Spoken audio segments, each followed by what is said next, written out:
Welcome to today's edition of Gen V Restomods. We're off to Frankfurt's again to see what's going on with Camaro number 2.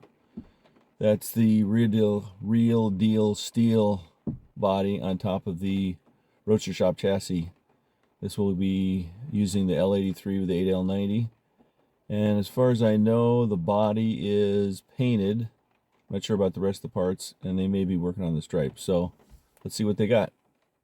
So this was the infamous spoiler that we what? How many spoilers do I have now? 3? Probably. So why didn't you like the other ones? Was it down under here? Here it is actually. This right here, where it meets the trunk. Right. So you guys didn't like that. All nasty. Oh my God! Look at that. Fiberglass. It's just irregular. Yeah. So did these come with the mounting screws? Yeah, these have the screws in them. All ready to go, but the other one didn't?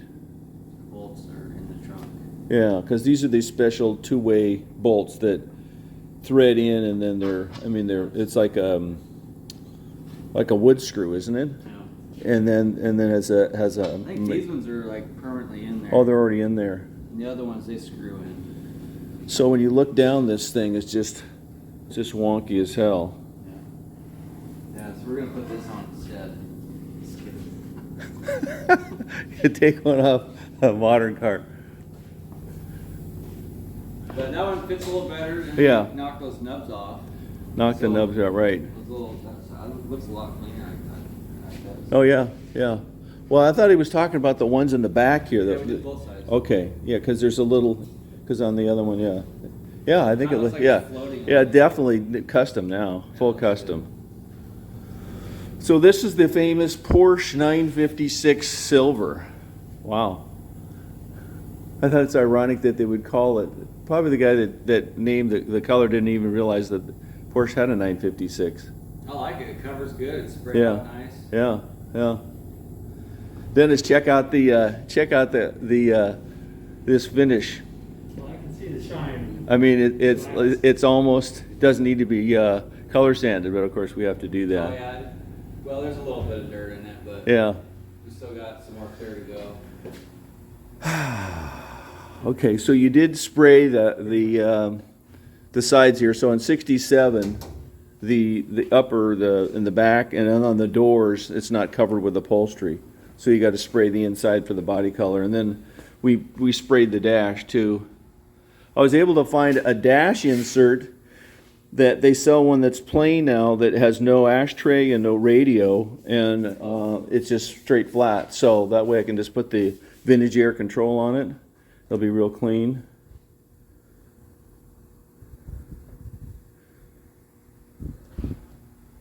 So part of the whole reason why I did this is because so many of the bodies are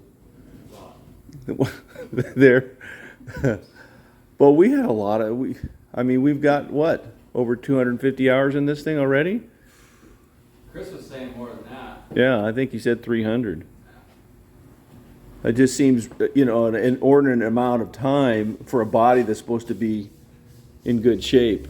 Well, it's like you take an aftermarket fender. You got to work it to fit, but you take God. an aftermarket car, you got a lot more work to do. Well, see, the other thing is that when they build these, okay, so when Real Deal Steel builds these aren't a jig, okay? So they're jigged up and they're trimmed, and then they're spot welded. They say that they put twice as many spot welds in, as you can see, as the original factory one, and they don't have any seam sealer.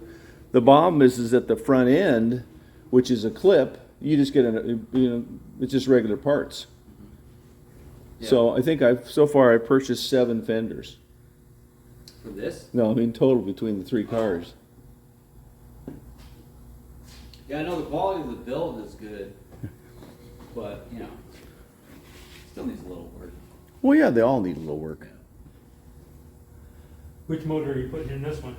Well, the first one is going to be the L83. So I'll take you in the back and I'll show you that one. That's the L83, which is the truck engine, 5.3. Right. Right. You're live. Steve, you live. Heck yeah, Yeah. survive.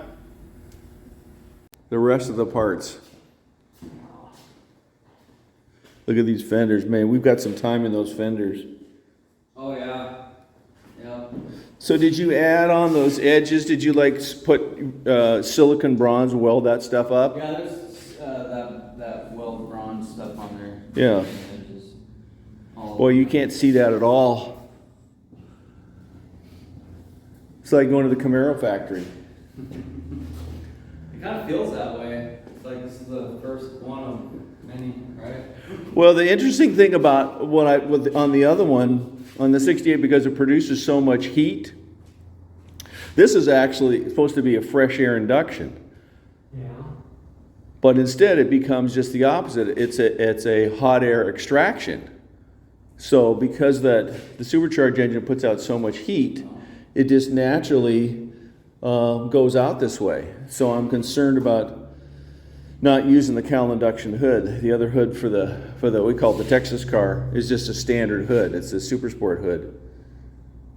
But that's one really nice benefit of using this hood. You know, I like them this high. I don't like the ones that are the 4-inch ones. They look kind of dorky. Yeah. But yeah. Next up is stripes. Well, I thought you meant we're gonna be laying them out. I gotta get that spoiler taken care of. Oh, right, yeah. You can't lay anything out until the spoiler gets painted. Yeah, we gotta paint that and then we'll start laying them out. I'll probably end up lining up the hood and this. Yeah, I like the technique. So what they do, Dennis, is that they put all these pieces together, okay, and then line them up, okay, Yeah. and then tape them out that way, rather than do it on the car. Okay. Because the factory did it on the car, but you guys probably done about 10 of them by now, Yeah. at least.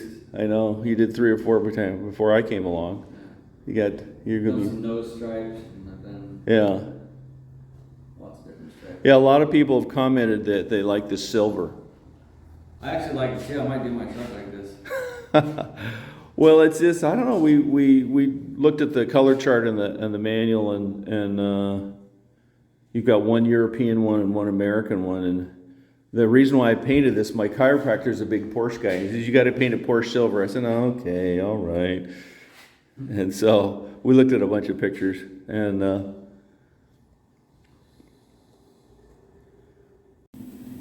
so this is the Roadster Shop chassis, which is their spec chassis, and that's the L83 8L90 combination, which is the 5.3 liter motor, which I'm sure you're familiar with. The thing that's really nice about this one, see, it's got eccentrics right in here, so you can adjust your camber and your caster and everything. Wow. Oh yeah, Takes an engineer to do that. oh yeah, and you can see what they've done is they've laid down the frame rails instead of being vertical. You see, they lay them down, and that's how they can get it to fit underneath the frame. Yeah. So what we did on this one is they gave me the frame after we painted it, and then I did all the brakes and the engine, and that's a 4 9-inch in the rear. So this thing is really kind of nice too. I'm not sure if you'd want to call it a triangulated 4-bar. It is slightly triangulated on the bottom, Right. okay, but not on the top. But that way, because of that, then they put a Panhard bar in it. So there's your Panhard bar. So it's kind of a 4-bar link with Panhard, Yeah. but it's triangulated. So, and then the way it works, see this piece right here, that bolts into your rear shackle. So this basically is on the inside of the rear clip. So on the Camaro, the rear clip is still welded in. Okay, on the front clip, there's 4 bolts and it comes out, but on the rear, we can look at it over there in the other body. Sure. So what they've done this time is that Roadster Shop has decided to design their systems, instead of being extreme for like autocross and stuff, for more compliant ride for the street. So these aren't the shocks. They have another set of shocks that are Fox shocks that are revalved, that are made specifically to give you a little bit more compliant ride. So part of what happens is that on these, you can see how the shock it's longer, it's a much longer shock, and it's more of at an angle. So you get a much more compliant ride that first couple inches. These are 6-piston Wellwoods, of course. I always use those in the front. Yeah. Pretty nice setup. Real nice. You like that? It's not on my budget, but I like it, yeah. Well, that's a quick update on Camaro number 2. We got the silver paint down. There's a problem with the spoiler, not a problem, but it's something I've got to work out before we can paint the rest of that. Then next week we're going to put the stripes on. This is going to be silver with black stripes, and then the assembly will begin. So probably another month before I get it back. So that's a quick update on Camaro number 2 using the Real Deal steel body on a Roadster Shop chassis. So if you like what you're seeing, subscribe or hit the like button. See you later.